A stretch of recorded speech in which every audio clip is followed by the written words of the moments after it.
I worked at a guitar store for a while. I was mainly there as like an apprentice to like fix guitars. That's what I got hired for, but I ended up more as a salesman. Totally cool. It was a fun job either way.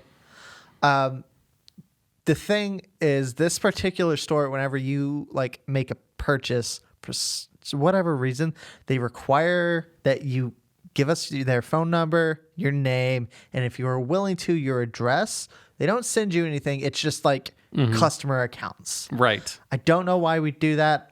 All the workers thought it was dumb, but the owner was dead set on having it be this way. Sure.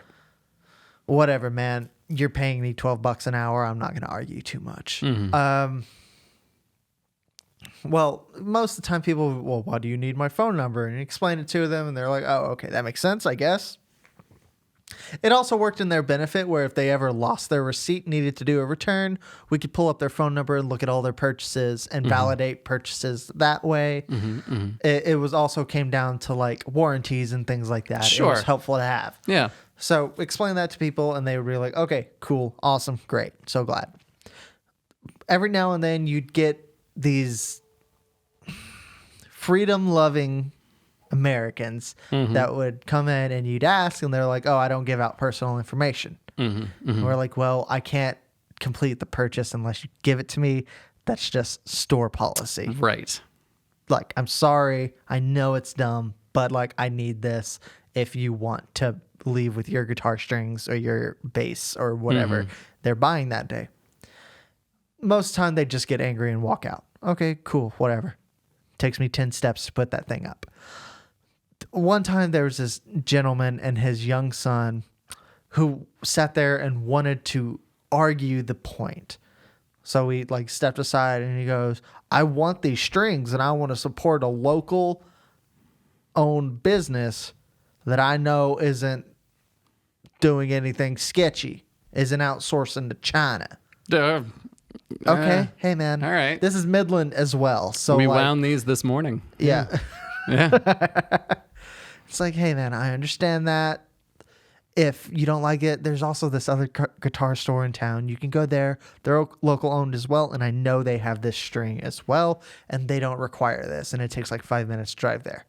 Just trying to give him other options because like this is not like I could lose my job if I folded on this point. Sure. Like that is how strict this rule is. Gotcha. Wow. It's intense. Yes, it was dumb. And he started like getting red in the head. His head was shaved, so his like whole bald head was like turning bright red. He goes, yes. I don't understand. I am trying to give you money. Do you know how money works, young man? It's like, I do, actually. I may be a college dropout, but I do understand how currency works. And he goes, well, then you take this $20 bill and you open that damn drawer right there and you get me change, you give me a receipt, and I walk out. That is how this works. And I'm like, that's fine. I'd have to do that. What's your name and address? Like, I have to have this, man. I can't. There's no way around it. And eventually he like opened the set of strings and it's like, oh great, now he has to pay for them. He opens the set of strings and lays the strings out one by one. And I'm watching this whole time because I don't want to upset this guy any more than he is. Just trying to calm the dude down. Sure. And he lays them out and he goes, do you see these 6 strings here? And I'm like, yes sir, I do. They are Ernie Ball brand Super Slinkies. And Fantastic set of strings. And he goes, I wish to buy them. Oh, God. I'm like, yes, sir. I understand that. You are more than willing. I'm more than willing to sell them to. I just need your phone number and your name. I don't even need the address. Phone number and name. And he goes, I will not give you that because you will most likely sell it to foreigners. Whoa. Whoa. Oh, hold on. What? Yeah. Sir. Yeah, No. we made a couple steps. We jumped a few steps Let's in the take whole a process. few steps back. What? And I'm like, sir, we don't sell your information. Really, the only people that can access it is the managers and the owner himself. All of us are vetted and things like that. We're not doing anything. There'd be no benefit to us to sell your information to whoever you're worried about, sir. And he points down at the strings and he goes, I'm leaving with these strings, whether I pay for them or not. And at that point, I'm just like, sir, you do whatever you want. if you want to do this legally, I need you to give me your phone number Right. and your name. Yeah. I've already talked to my manager. We can't go around this. Like, this is the hurdle in our way.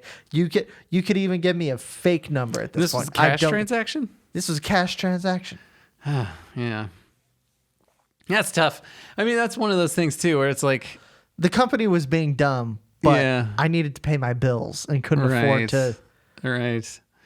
Yeah, you were not the appropriate forum to make a complaint at that point in time, or to make a point. But that's the closest I've ever gotten to something like that. Was just someone getting really mad. He ended up just like walking out of the store, and we used those strings, Yeah. to string up a guitar on the wall. Like, not a big Right. deal. Dude never came back, which is weird because Right. he kept telling me he knew the owner and that he had been supporting this company for 50 years, which is weird because the store had only been open for like 15. But, yeah, that's how it goes. We still have people that come into the grocery store that are like, I know the founding owners, and I'm like, and I'm sorry for your loss.